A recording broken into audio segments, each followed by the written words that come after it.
right, guys, so we're on the float for ISDA, the Italian Sons and Daughters of America. We are going to give you a inside look at all the shenanigans, all the outfits, all the fashion of the Columbus Day Parade in New York City. I am so excited, John. I can't wait.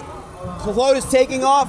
Music's ready to go. Come on, Pat, let's get on. Pat, we're going to leave without you. Come on. Don't rip your pants. Without you.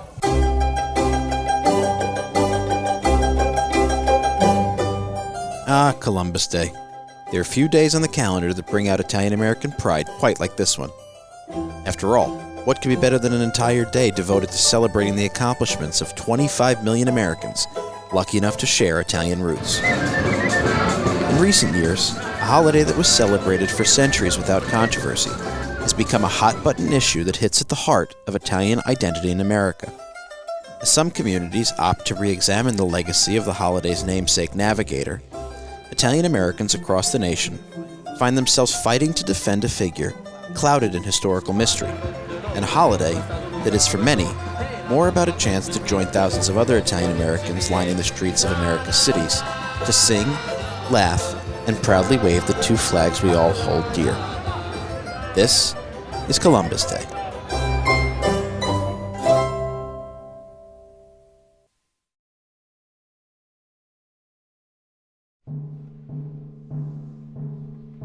Who is Christopher Columbus?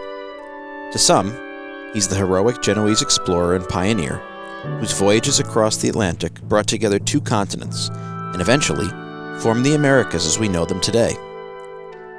To others, he was a tyrant whose ambitions brought disease and suffering to America's native peoples. The truth is, there's only so much we can really know about a man and the world he lived in over 500 years ago. And for the purposes of this episode, that's okay. Because rather than debate the man himself, we're trying to answer a different question. Just how did Columbus Day, a celebration first observed in 1792, come to belong to a community that didn't really arrive here in significant numbers until over a century later? Let's go back to 1792. The blood has barely dried on the battlefields of the American Revolution, and anti-British sentiment still runs high. The new nation seeks heroes free from the stain of British imperialism. So, the Society of St. Tammany, also known as the Columbian Order, organized the first celebration of Columbus Day on the 300th anniversary of his arrival in the Americas. For the order, both Columbus and Tammany, a Native American chief known for helping to foster amicable relations between natives and British settlers, represented America's separateness from European history. Over the next century, the celebration of Columbus Day began to take root amongst a different set of Americans. America, an ever-growing symbol of hope and freedom, had become a magnet for those seeking opportunities for a better life, including our Italian forebearers. But this optimism was not shared by all, and the immigration boom of the 19th and early 20th century brought with it an ugly strain of anti-immigrant, anti-Catholic, and ultimately, anti-Italian sentiment. Many of these struggling immigrants found solace in the image of Christopher Columbus, a beloved American hero who shared their Italian descent. For many, seeing one of their own revered in a country that seemed to reject them fostered an all too infrequent feeling of pride and acceptance. Sadly, the fear of these newly arrived Italians came to a tragic climax on March 14, 1891, in New Orleans, Louisiana, when 11 Sicilians, falsely accused of murder, were summarily hanged in the largest mass lynching in American history. Shock and devastation swept over Italians across the nation. In reaction to the tragedy, the Italian-American community of New York City scraped together enough money and private donations to build the monument that stands in Columbus Circle to this day. It was, and still is, considered by many to be a testament to love of country from a community of immigrants desperately struggling to find acceptance in their new home.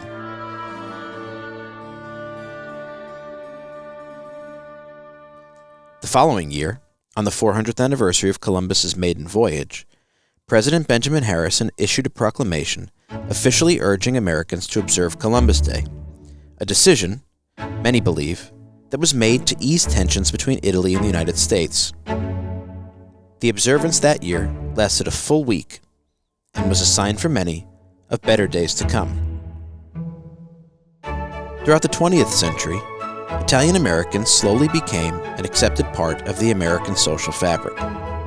In 1937, President Franklin Roosevelt officially proclaimed Columbus Day a federal holiday.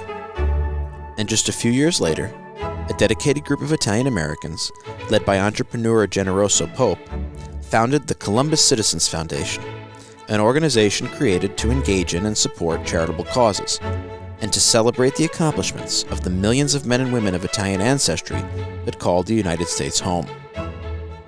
That proud organization continues to organize a grand celebration right here in New York City each year. We call it the Columbus Day Parade.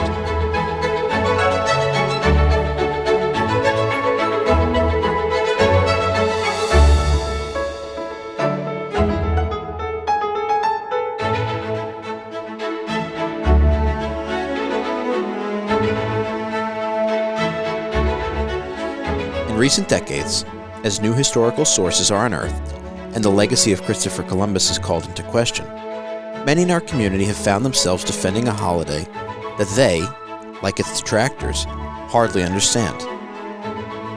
For me, as we make our way through the throngs of cheering Paisani, I'm not thinking about Columbus or his impact on the world. I'm thinking of the bricklayers, the seamstresses, the fruit and vegetable vendors, of the unsung men and women from Italy and all nations who continue to follow Columbus's example, betting on themselves and sailing off into an unknown world, and whose toil and courage have laid the physical and social foundations at the heart of our great American experiment. This is a great day for everyone, but especially for Italian Americans. Celebrating our heritage, our culture, where we come from. It's just a delight.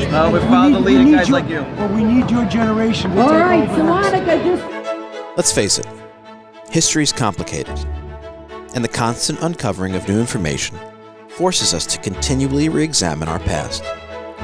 But, as the current stewards of this over 200-year-old tradition, we have a responsibility to understand why this day meant so much to those who came before us, and how best to pass it on to generations to come. After all, Columbus's voyages paved the way for our own, and reassured us in times of doubt. And when I look around at the jubilant faces surrounding me on this day, I can't help but think that while we may not settle the debate here, our efforts will make it a better informed and more civilized one for all who continue to peer off to the American horizon and see a land of opportunity, a land of hope.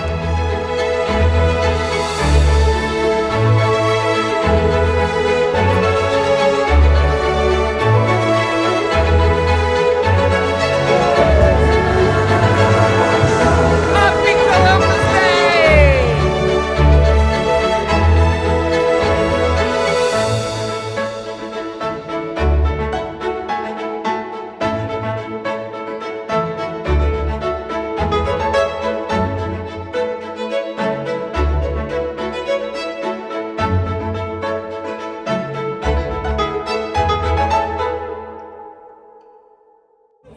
All right, Ro. Another adventure in Italian America in the books. What'd you think?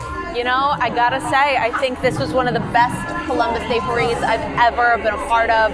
I mean, the day was beautiful. The people were passionate. They were proud. They were a little angry. Yeah. And I think that really helped them all show up for being Italian American today. And it was just the greatest day to be an Italian American from New York City.